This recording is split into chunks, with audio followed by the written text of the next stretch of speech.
नमस्कार, ए न्यूज में आपका स्वागत है। आज हमारे बीच में दिलीप यशवर्धन जी हैं जो टैक्सेशन के अधिवक्ता हैं। हम उनसे चर्चा करेंगे कि जिस तरीके से अभी bar council of Uttar Pradesh के चुनाव आ रहे हैं उसमें किस तरीके से चुनाव होता है उसके बारे में जानकारी देंगे। सबसे पहले हमारे जो दर्शक देख रहे हैं यशवर्धन, सबसे पहले तो आपको धन्यवाद दूंगा कि आप इस विषय पर मेरा इंटरव्यू कर रहे हैं। मेरा नाम दिलीप यशवर्धन है। पब्लिकली मैं दिलीप यशवर्धन के नाम से जाना जाता हूँ। ऑफिशियली मेरा नाम दिलीप कुमार श्रीवास्तव है और मैं टैक्सेशन की प्रैक्टिस करता हूँ। बेस्ड एट लखनऊ हूँ, लेकिन केसेस मैं all over UP, all over India जहाँ के भी होते हैं वो मैं हैंडल करता हूँ। जनरली जिस तरीके से यहाँ पे जो चुनाव होता है, हर वर्ष चुनाव होता है, जो लोकल बार्स हैं यहाँ पर, वो जो bar council of Uttar Pradesh की अगर बात करी जाए तो उसी तरीके से चुनाव होता है, कुछ हट के होता है?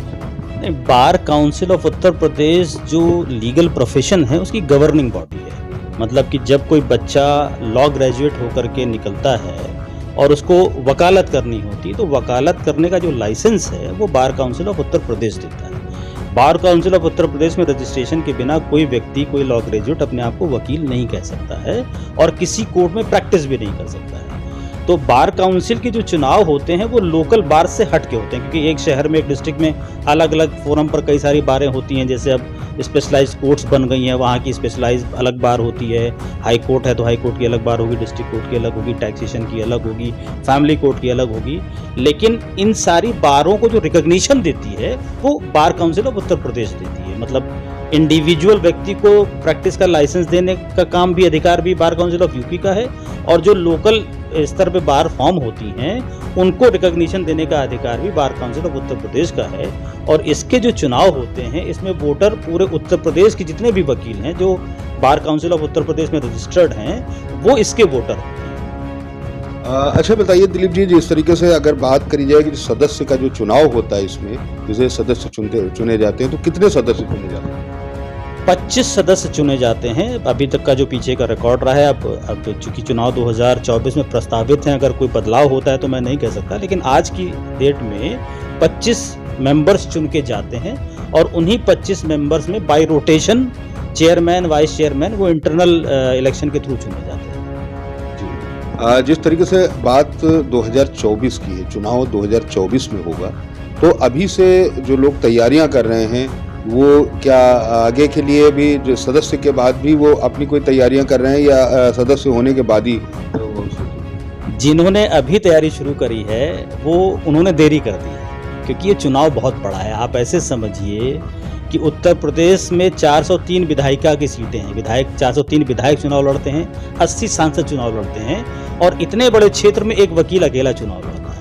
तो जब आपको पूरे उत्तर प्रदेश का चुनाव लड़ना है तो 1 साल का समय बहुत कम होता है, आपको 5 साल सक्रिय रहना होता है और तैयारी बहुत व्यापक स्तर पर होती है, क्योंकि आपकी ट्रैवलिंग भी बहुत होती है। आपको अपनी पहचान बनाने के लिए हर जिले में, हर तहसील स्तर पर जाकर के वहाँ की जो लोकल बार हैं, वहाँ के जो सदस्य हैं, जो अलग अलग फोरम पे लोग प्रैक्टिस कर रहे हैं, उनके साथ मिलना होता है, अपनी रेपो इस्टेब्लिश करनी होती है, अपनी पहचान बनानी होती है। तो अगर आप वैसे देखेंगे तो अगर आप 5 साल हर महीना एक बार भी कवर करना चाहेंगे तो आप पूरे 5 साल में सारी बारों में अपनी उपस्थिति दर्ज नहीं करा सकते हैं। तो ये चुनाव, चूंकि कोई भी चुनाव होता है एक रणनीति के तहत लड़ा जाता है और हर व्यक्ति से मिल पाना किसी के लिए कभी भी संभव नहीं होता है। तो उसी रणनीति को कम समय में कवर करने के लिए हम लोग कोशिश करते हैं। जिस तरीके से जो चुनाव है वो जैसे हर साल यहाँ होता है, तो ये 5 साल पे होता है? हाँ, ये उत्तर प्रदेश बार काउंसिल का चुनाव जो होता है वो 5 साल में होता है। जो भी मेंबर चुना जाएगा वो 5 साल का टेन्योर रहता है। 5 साल के बाद फिर दोबारा भी वो लड़ सकता है, ऐसी कोई मनाही नहीं है। अगर मैं पिछली बार बार काउंसिल का मेंबर चुना जा चुका हूँ या मैं अध्यक्ष भी रह चुका हूँ और जब दोबारा चुनाव आएंगे तो मेरे पास फिर अधिकार है कि मैं दोबारा से चुनाव में मेंबर के लिए, मैं अध्यक्ष रह चुका हूं, लेकिन जो दोबारा चुनाव होगा वो फिर मेंबर का ही चुनाव होगा। मैं मेंबर के लिए हाँ, मैं फिर से ही मेंबर बनूंगा और मेंबर बनने के बाद ही मैं दोबारा से अध्यक्ष या और किसी पद पे जा सकता हूँ। जिस तरीके से आप तैयारी कर रहे हैं चुनाव की, तो जो हमारे चैनल के माध्यम से जो दर्शक देख रहे हैं या जो अधिवक्ता हैं उनके लिए क्या संदेश दें? देखिए, मेरा जो चुनाव है वो एक सिंगल मुद्दे पर है और वो सिंगल मुद्दा लॉ से रिलेटेड है।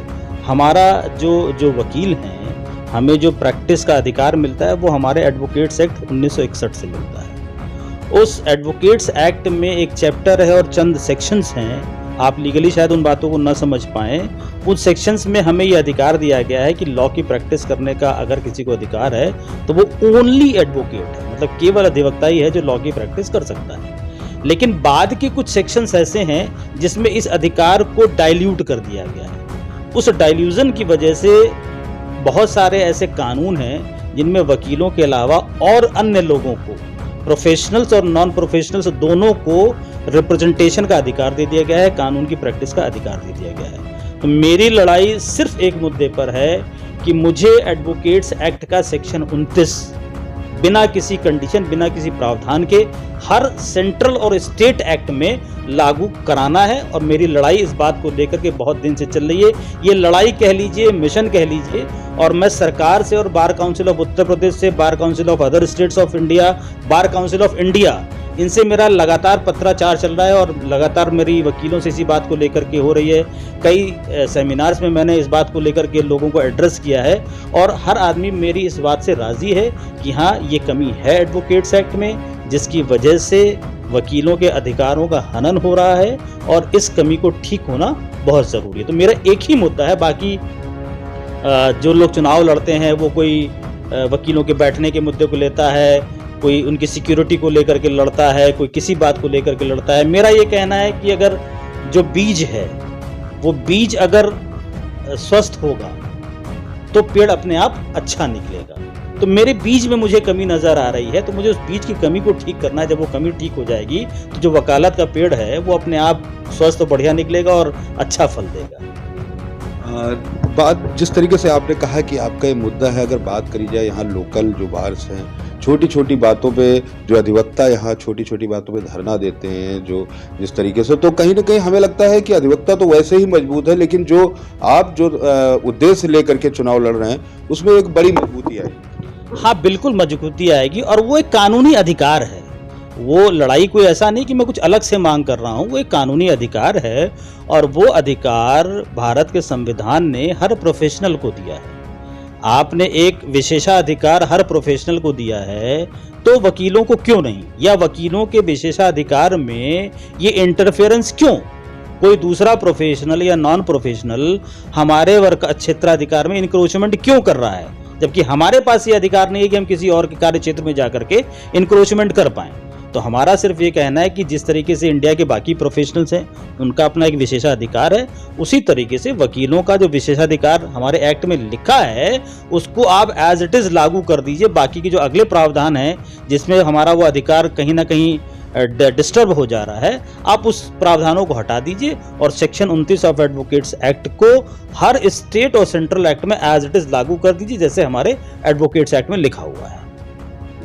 बहुत बहुत धन्यवाद दिलीप जी, आपने जो अधिवक्ता हैं धन्यवाद आपका कि मेरी इस बात को आप अपने चैनल के माध्यम से आगे पहुंचाएंगे, जनता तक पहुंचाएंगे, क्योंकि बहुत सारे लोग अभी इस बात से अवेयर नहीं। क्योंकि होता क्या है, ये गलती मैंने भी करी थी और ये गलती लगभग बहुतायत लोग करते हैं कि जब हम इनिशियली प्रैक्टिस में आते हैं तो हमें अपनी वकालत को जमाना होता है, तो हम सिर्फ काम के पीछे भागते हैं, भाई काम मिले, पैसा मिले, हमारी वकालत जमे, हमारे खर्चे चलें, तो हम बाकी किसी चीज़ों पर ध्यान नहीं देते हैं। तो यही कारण है कि ये जो कमी थी हमारी, ये कमी आज 75 वर्ष की हो गई, 61 से लेकर के अब तक जितने भी साल गुजरे हैं इतने वर्षों की हो गई है और ये जटिल हो गई है।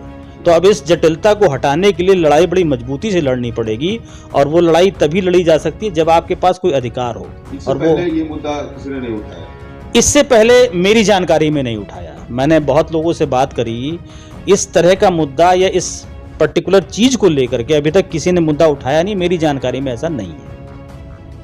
देखिए दिलीप जी हमारे बीच में है, इन्होंने बहुत महत्वपूर्ण जानकारियां दी जो कि bar council of Uttar Pradesh से रिलेटेड हैं और जो अधिवक्ता अभी तक बहुत सारे अधिवक्ताओं को ये चीज़ नहीं मालूम कि किस तरीके से जो bar council of Uttar Pradesh में कैसे वोट होगा, किस तरीके से लोग जाएंगे, तो कहीं ना कहीं दिलीप जी के माध्यम से ये लोगों को एक हमारे चैनल के माध्यम से लोगों तक जानकारियां पहुंचेंगी और जो लगातार ये सवाल करते हैं, अभी कुछ नए लोग भी जिनका रजिस्ट्रेशन हुआ है, तो कहीं ना कहीं उनसे जब बात होती है तो उनको अभी जानकारी नहीं है, तो आपके माध्यम से बहुत सारी जानकारियाँ लोगों को मिलेंगी। हमारे साथ आप आए, आपने अपना इंटरव्यू दिया, अपना समय दिया, इसके लिए बहुत बहुत धन्यवाद। सौदा पसंद कैमरामैन के साथ मनीष सच्चिदानंद, लखनऊ।